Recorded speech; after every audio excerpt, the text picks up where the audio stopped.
கோலி talk Kollywood news. Ajith பத்தி பேசி வம்பல மாட்டின சிம்பு. நடிகர் சிம்பு பேஸ்புக்ல ரசிகர்களோட கேள்விக்கு நேத்து முன்தினம் பதில் கொடுத்தாரு. அப்போ ரசிகர் ஒருத்தர் உங்களோட படங்கள்ல அஜித் பத்தின காட்சிகள் இடம்பெறுவது ஏன்னு கேள்வி எழுப்பினாரு. அதுக்கு அஜித்தை யாருமே கண்டுக்காத போது நான் தான் முதல்ல அவரை தலைன்னு என்னோட படங்கள்ல தூக்கி வச்சு கொண்டாடுனேன்னு பதில் கொடுத்தாரு.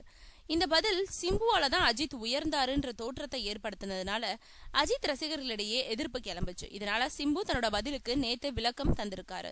அவர் என்ன சொல்லியிருக்காருன்னா, நான் தீவிர ரஜினி ரசிகன். எல்லாரும் ரஜினி பத்தி பேசின போது எந்த பின்புலமும் இல்லாம தனிநபரா சினிமாவுக்கு வந்த அஜித் பேரை நான் தான் முதல்ல என்னோட படங்கள்ல பயன்படுத்தினேன். அவர் பத்தி பேசினேன். அதுக்கு பின்னாடி மத்தவங்க பேச தொடங்கினாங்க.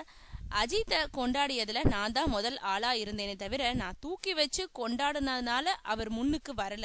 அவரோட கடின உழைப்பு அவரை தூக்கி நிறுத்துச்சு.